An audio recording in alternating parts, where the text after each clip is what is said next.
ଭାଇ କଥାରେ ଶୁଣିଥିବ ପ୍ରତି ସଫଳ ପୁରୁଷର ସଫଳତା ପଛରେ କୋଉ ନା କୋଉ ନାରୀର ହାତ ହିଁ ଥାଏ। କଥାଟା ସତ। କିନ୍ତୁ ଏ ଆଜିକାଲିର ଯୋଉ ନ୍ୟୁଜ୍ ଗୁଡ଼ା ଦେଖିଲେ ଲାଗେ, ଯୋଉ ଖବର ସବୁ ଆସୁଛି କି ଗୋଟେ ପୁରୁଷ ସଫଳ ହେଲା ପରେ ତାର ବର୍ବାଦୀ ଆଉ ମୃତ୍ୟୁର କାରଣ ମଧ୍ୟ ସେଇ ନାରୀ ହିଁ ହେଇଥାଏ ବେଳେବେଳେ। ତମେ ଦେଖୁନା କେମିତି ଅଦିନିଆ ବର୍ଷା ଆସି ଗୋଟେ ପରେ ଗୋଟେ ସମସ୍ତଙ୍କୁ ଧୋଇ ଦେଇ ଯାଉଛି। ଆଉ କମ୍ପ୍ଲେନ୍ କରିବାର ପ୍ରୋବ୍ଲେମ୍ ନାହିଁ ଯେ, କିନ୍ତୁ ତମେ ଫେମସ୍ ହେଲା ପର୍ଯ୍ୟନ୍ତ କାହିଁକି ୱେଟ୍ କରୁଛ? ଯୋଉ ଦିନ ଅସୁବିଧା ହେଲା ସେଇଦିନ କମ୍ପ୍ଲେନ୍ କରୁନ। ନା ସେଇଦିନ କମ୍ପ୍ଲେନ୍ କଲେ ବା ଟିଆରପି ମିଳିବନି, ଫେମସ୍ ହବାର ନାହିଁ, ଲାଇକ୍ସ ଆଉ ସେୟାର ସେତେ ଆସିବନି, ଭ୍ୟୁଜ୍ ଆସିବନି। ତେଣୁ ଏଥିରେ ଯାହାର ଫାଇଦା ହଉ ବା ନ ହଉ, କିନ୍ତୁ ନ୍ୟୁଜ୍ ଚ୍ୟାନେଲର ବହୁତ ଫାଇଦା। ସେ ବା ଘରେ ବସି ବସି ପ୍ରତି 3-6 ମାସରେ ଗୋଟେ ଗୋଟେ ହାଇ ନ୍ୟୁଜ୍ ପାଇଯାଉଛନ୍ତି। ଆଉ ସିଏ ମାନେ ଏମିତି ହେଇଯାଇଛନ୍ତି, ଏଇଭଳିଆ ନ୍ୟୁଜ୍ ପାଇଲା ପରେ, ଗୋଟେ ଡିସ୍ପ୍ୟୁଟ୍ ନ୍ୟୁଜ୍ ପାଇଲା ପରେ ସିଏ ନିଜେ କୋର୍ଟ କଚେରୀ ପୋଲିସ ଆଉ ଓକିଲ ପାଲଟିଯିବେ।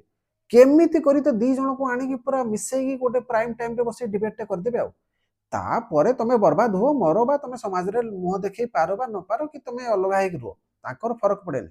ତାଙ୍କୁ ଦି ଜଣଙ୍କୁ ମିଶେଇ ଗୋଟେ ଡିବେଟ୍ଟେ କରିବାର ଅଛି, ଆଉ ଫୁଲ୍ ଟିଆରପି ନେବାର ଅଛି।